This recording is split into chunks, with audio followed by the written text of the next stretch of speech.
our recent road trip, we visited 7 states and stayed at 17 campsites. I picked out my favorite. If you'd like to hear more, then stick around. If you'd like a list of all of the campsites, I put them on a Google map and we'll put the link below in the description box. It was hard to choose just 5, and I'm sure on any given day I might choose 5 different ones. After all, our tastes change and the campsites change on a day-to-day basis. You might have noisy neighbors one time, you might have smoky campfires, all kinds of things affect how we like a campground. But I did color code all of them. There are only 2 that I probably wouldn't go back to again. The rest were good and I definitely would stay there again. And then I picked out the 5 that I thought were the favorites of our trip. Only one campground was private, and that was the Chewing Blackbones campground on the Blackfeet Indian Reservation. It was not our choice, it was part of a 5-night gathering of Class B RVs. There were probably 50 plus RVs there, and it was hosted by Mike and Jennifer Wendland of YouTube channel RV Lifestyle. The link to their channel will be in the description box below. We had a great time at the gathering, met a lot of great people. The campground itself was a great location, beautiful setting, but it needs a big infusion of TLC.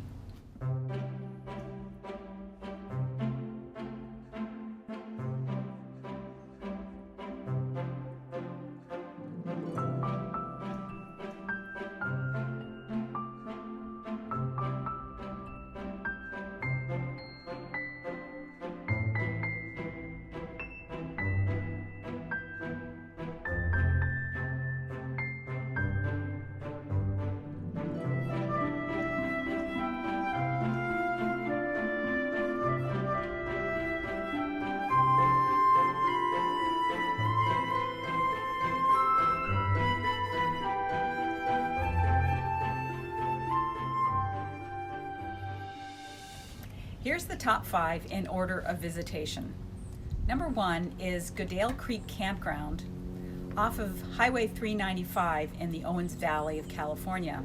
We've been there before and we will definitely be going back anytime the weather permits. How can you beat a campground that's only $5, and if you have a senior access pass, then it's $2.50. It's run by the BLM, so you kind of know what to expect from the BLM.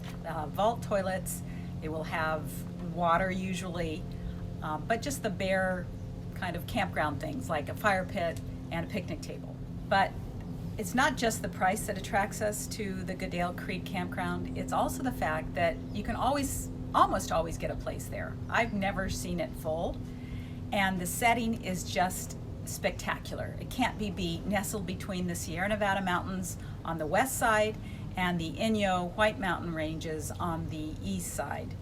The sunrises and the sunsets are typically spectacular, and just that sense of peace that you get at any campground in the Owens Valley is really amazing. Now in the summertime, it's a little bit too hot for us, so we usually go up another 2,000 feet or so to the Crowley Lake campground, and that is another favorite. It's $8 full fare, $4 if you're a senior and have the pass. And it's very similar in amenities to Goodale Creek. It is just above Crowley Lake, also nestled between mountain ranges on both sides, but usually cooler in the evening, and that's usually when we arrive in the evening, so we don't get any kind of oppressive heat during the day. There's also a dump station at Crowley Lake. It's $5 to dump. Or if you're staying for a long period of time and want a really nice campground with more amenities, then try your hand at getting a site at Convict Lake, which is just a few miles away. Number 2 on my list is Silver Lake Campground on the June Lake Loop off of 395. Again, spectacular views, lots of waterfalls and hiking trails. We did a really nice hike in the afternoon that we arrived, and the campground has showers. It's a wetter feeling than you get when you're down closer to the Owens Valley. It is a very popular campground though, so you'll typically have to get reservations. We were able to drive in because we were still early enough in the season, and we were also midweek.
Is the cart that brings everything up.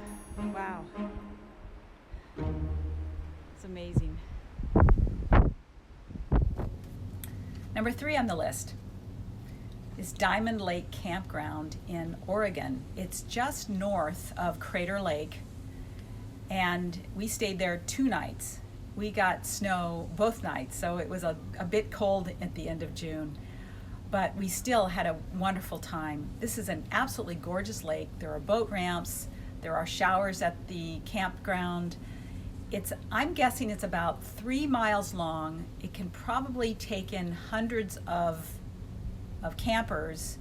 I think it's maybe more geared toward tenters and smaller RVs, but there are sites for larger rigs, and just about every site we saw has a view of the lake. Ours was just a few feet from the lake, and it was just an amazing, kind of a magical place to stay for 2 nights.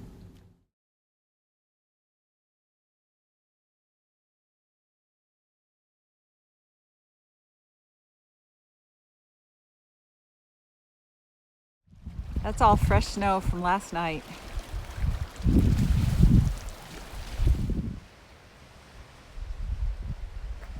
More typical campsites here. And this thing, when it heats up later in the summer, this must be the happening place. Here's another beautiful spot. All the campsites are within a stone's throw of the lake. It's probably 2 miles long of campsites, with maybe 1 on the lake side and 1 or 2 on the inland side of the lake. Just gorgeous.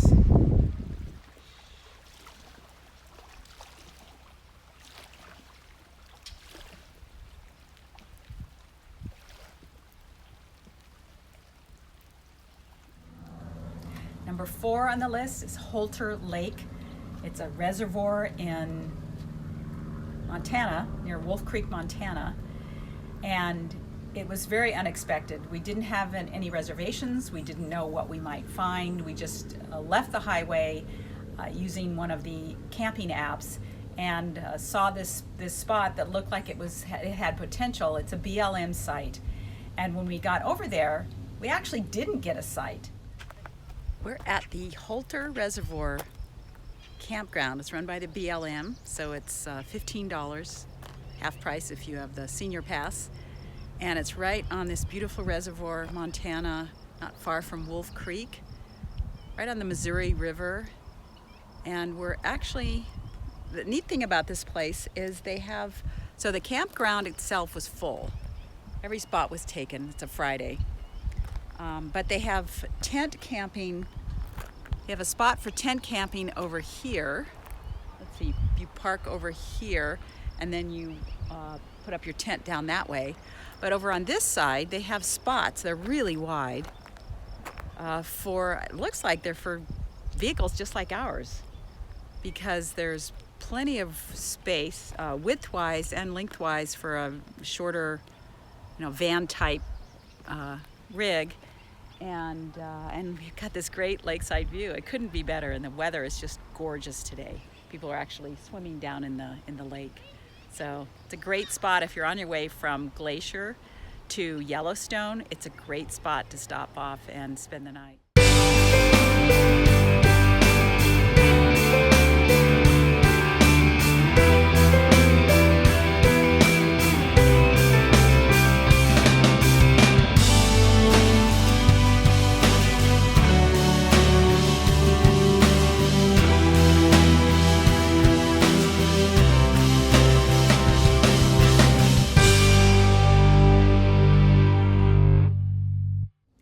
And then the last site is Murtagh Lake in Idaho. It's just south of Twin Falls, another unexpected random campground that we ran into. We had tried to find another one that was listed on one of the camping apps, couldn't find it.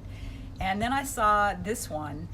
We drove out in the we felt like in the middle of nowhere, just surrounded by farmland, barley fields and potatoes and alfalfa.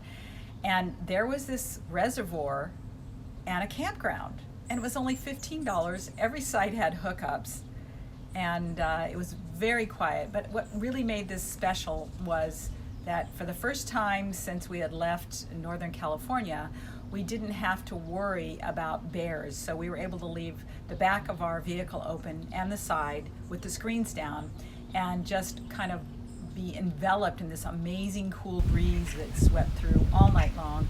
It was a really difficult place to stop to leave, and we will definitely go back there and hope for a similar experience. Okay, so that's the 5. I hope that's been helpful, and the 17 that we stayed in are listed in the description box below in a Google map, so you can download that. And I would love to hear your favorite campgrounds. These are not our all-time favorite campgrounds. They were just the favorites from this 6-week trip. So please share your favorites, and I will add them to my Google map. And thanks for watching.